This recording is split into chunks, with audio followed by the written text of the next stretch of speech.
So there's a long tradition in medicine of teaching the younger generation, the young people coming up, and sharing our knowledge.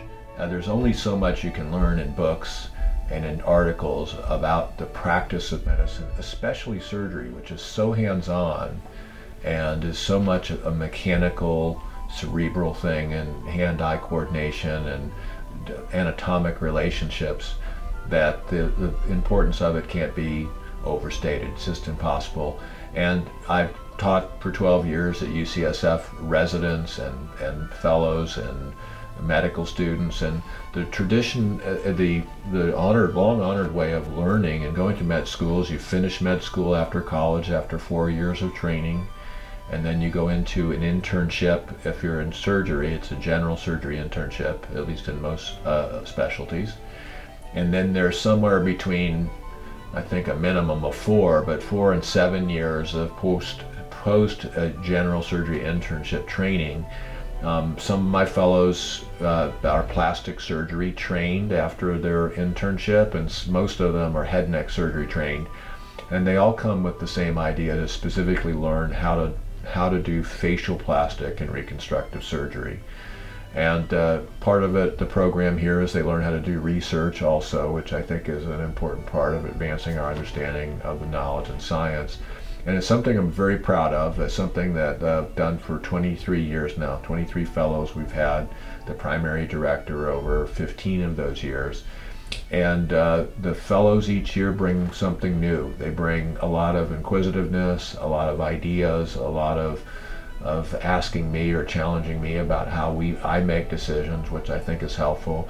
They assist in the pre and post-operative care of our patients. They assist me in surgery. They don't do the surgery, they assist me in surgery. Although they're fully credentialed at the hospital and in surgery centers, so they are allowed to do their own patients, and we have a fellow surgery program if you wish to participate that, where they get reduced rates. Now it's just a fellow then, so if you're doing that, it's for reduced rates. But for the most part, they're working with me and doing the cases that I'm doing and learning by watching and assisting me in doing these procedures. And so it's a great tradition, and it's something that we're very proud to be able to hand off to the next generation. I hope all my fellows become fellowship directors in the future.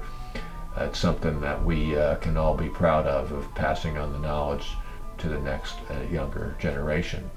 So I ask each one of them each year to do a little bio of themselves, to talk about where they came from, and why they wanted to be a doctor, and where they went to college and med school and did their training in head, neck, or plastic surgery, and then why they wanted to come here, and then what their goals were for the year, maybe what they wanted to do in the future.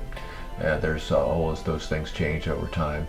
And so this year and every year I'll ask them to do that, and you'll see that we have a nice long list of fellows that have been trained, and now we get to videotape their goals and desires and their background and save it for posterity.